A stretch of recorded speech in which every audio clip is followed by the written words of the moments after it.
Okay, so going off of picking up right after episode 10 off the incredible battle we got between Arata and Kudo. This episode is was a very was I enjoyed it. This episode was good. I think this episode was a nice like little aftermath. Like yeah, this is like I don't know if this is the right comparison to make, but it's kind of like with like Game of Thrones where they have like the hype episode like on episode like on the second to last episode of the season, and then the last episode is like the aftermath of that. Like it's the winding down part. You know, letting everything settle in of what just happened. That's kind of what this episode was, and this episode was also obviously with the title My Mother's Legacy. Also, here we finally get to see why Mio's mother married into the Sayori family. So Mio's grandfather Mio's grandfather starts at the beginning. So apparently the Usubas owned a company before, and they just got into a serious amount of debt, as with a lot of companies do. They just so somehow they were very good at the start, like one of the best businesses, and then out of nowhere, you before you know it, you're just in a bunch of debt. So then he gets a bunch of people approach the Usubas, and they say that they will be gladly to handle like their financial situation as long as Mio's grandfather allows permission for her mother Sumi to marry into the Saimori family. My bad. And so obviously he rejects them at first. He rejects them by numerous letters apparently, and he like rejects all of them. But then Mio's mother Sumi here takes it upon herself to accept the proposal in order to save her family's situation. So obviously her grandfather is not too happy about this, but nevertheless nothing can really be done about it. So Sumi marries into the Saimori family, and then we get this scene here where where Mio's grandfather takes her to the tree so she can basically get her powers restored, because again, if you remember, Sumi, her mother, is the one that sealed away her powers, and she apparently did it using a cherry blossom tree. So Mio goes to touch this tree here, and she gets to basically see the memories of the past. She gets to see what exactly was going down with her mother, and yeah. So okay, moving on here. So Sumi has Mio, and her father here. If her father, man, he just straight up just walks in this place and immediately. This is nothing. For me personally, this is something I've seen like multiple times over. You know, we just have this sort of bad parent who like as soon this bad father where like as soon as he walks through the door, he is like only concerned about the child, and just f your partner. Am I right? Like just completely disregard the mother of your child, and like she does not matter. Like her health doesn't matter either. But but yeah, so that's kind of what happens here. But then we could so this is where Sumi learns that Sumi knew right immediately that Mio had the ability Dream Sight. So moving on from here, we get this scene where Sumi overhears Saimori and his father talking about how, I mean, honestly, we all already kind of could have assumed this, that the Saimoris only wanted Sumi just for the Usuba blood. Like it's very obvious. Like they're not really trying to hide it at all. So obvious and like obviously, okay, Sumi here coughing up blood. She's obviously gonna die soon. So then this is where we get to see her sealing away Mio's powers using this tree in order to protect Mio from being like a tool for the Saimoris, basically. So that yeah, that's a lot of information to take in right there. But moving on ahead here, so we still got this grotesque problem, but Commander Kudo, he is on the job. And by the way, these things look terrifying too. Like these grotesques right here, they look terrifying and creepy, bro. They are creepy. But then I'm gonna just get to right here. Where's it at? This right here, this sort of little shot right here where we have Kudo summoning lightning coming down. I always loved, I don't know why, this may just be me, but I love lightning. Like, I love like lightning abilities, electrical abilities, and stuff like that. And like, this is also like a shot I've seen 100 times over where you just have this like bolt of lightning just coming down out of the sky and then striking someone. Yeah, pretty cool. I remember seeing it in Hunter x Hunter also. Which, yeah, if anyone here will watch that, you remember when what's his name, Tropy or whatever. Yeah, when Tropy got struck by Killua's lightning, that was pretty. That was a pretty cool shot right there too. So like moving on here.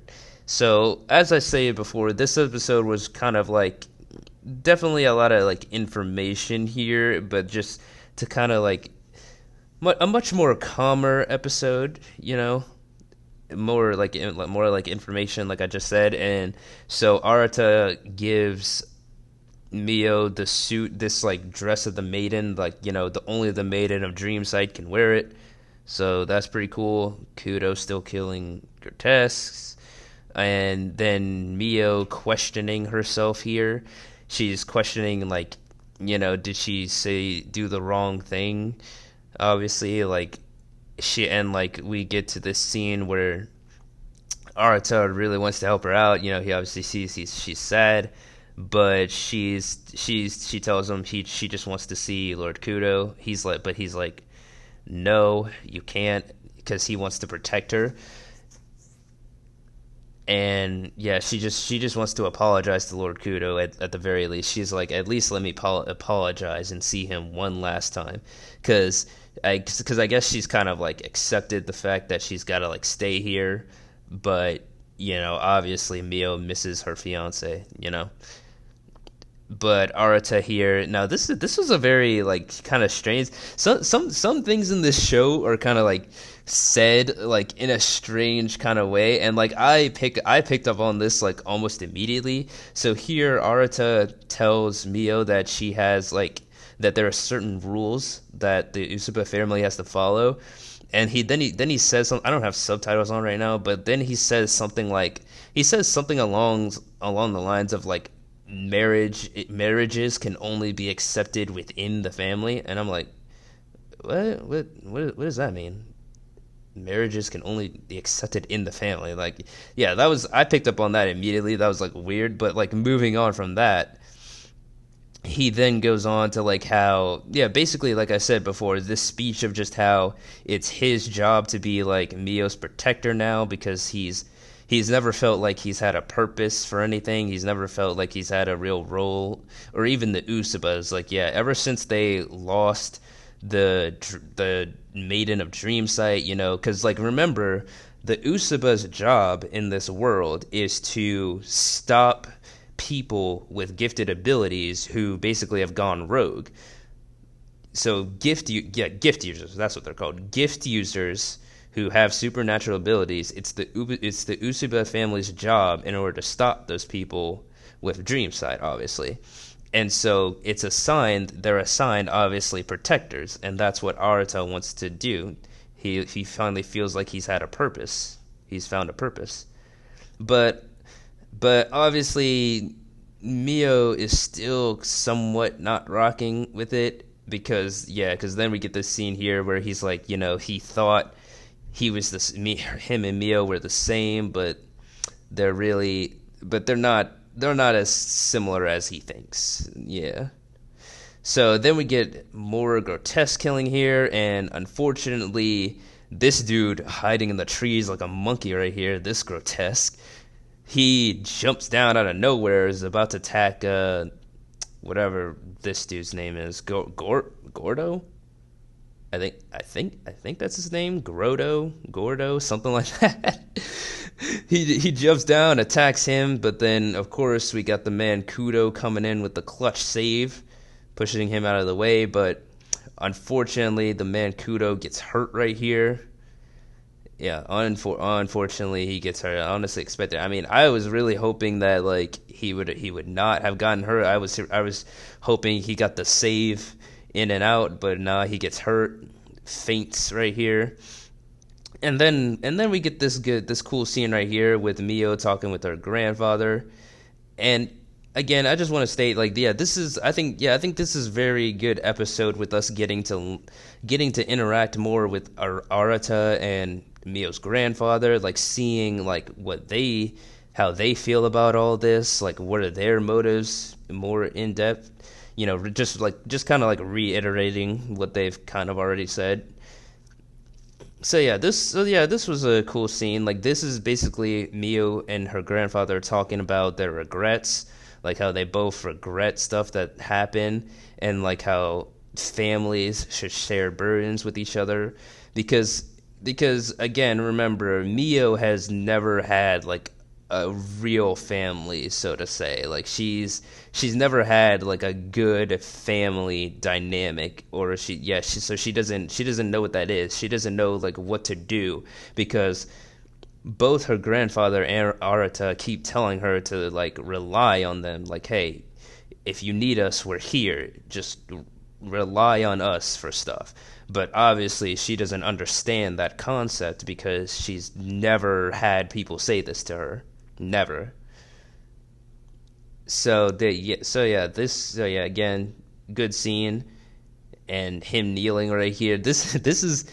Okay, I just want to say, like, yeah, this was a good scene, and like this is just him right here. This is him again reaffirming that he's happy that Mio is here, and I thought this man was going to get like shot or something right here, because I was like, okay, this episode is way too like calm and like it's quote unquote like going good. Like, this episode was going too good and like too peacefully for there not to be something bad to happen, in my opinion. I mean, yeah, this is like literally right after Kudo gets hurt, but I don't know. For some reason, Kudo getting hurt just didn't really impact me as much as like it probably should have, to be honest.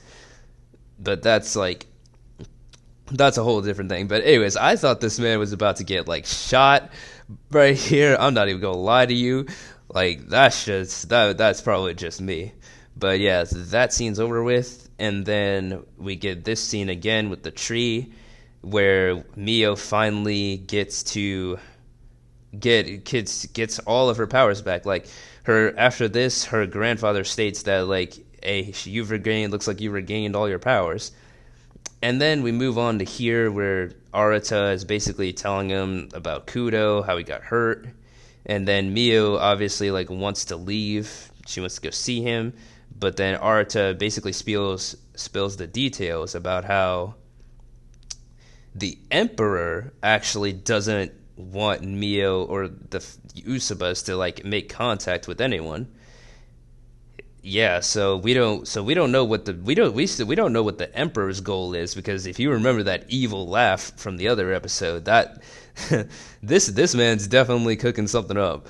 But yeah, he doesn't want Mio going around anyone, and I guess we can kind of understand, because she's like this all-powerful being, as we're still like trying to grasp our heads around that. She's like this all-powerful being. But nevertheless, they end up actually letting her go. And this right here, Arata said earlier in the episode that he like like got rid of or like threw away her yukata that Kudo gave him, but like gave her, but obviously right here that was a lie. And I could kind of tell that man was lying, but then I was like, is this man like cruel enough to do that though? I was like half and half on it. I was like, yeah, seems I can believe that he would like do that just to like, because obviously he hated Kudo, so like he wouldn't want nothing to do with him or like her to have anything. But then again, it's like, come on, like nah, no, this bro, come on, bro, you don't got to be that cruel. But moving on, this episode ends. Mio gets to him, and then turns out Arata says here that she may be able to save him with Dream Sight. So we don't know how that's gonna work. It might not work as he said, but obviously Mio takes up that role, and that is basically the end of the episode. So thank you guys so much for watching. Be sure to like, comment, and subscribe, and I will see you in the next one. Peace.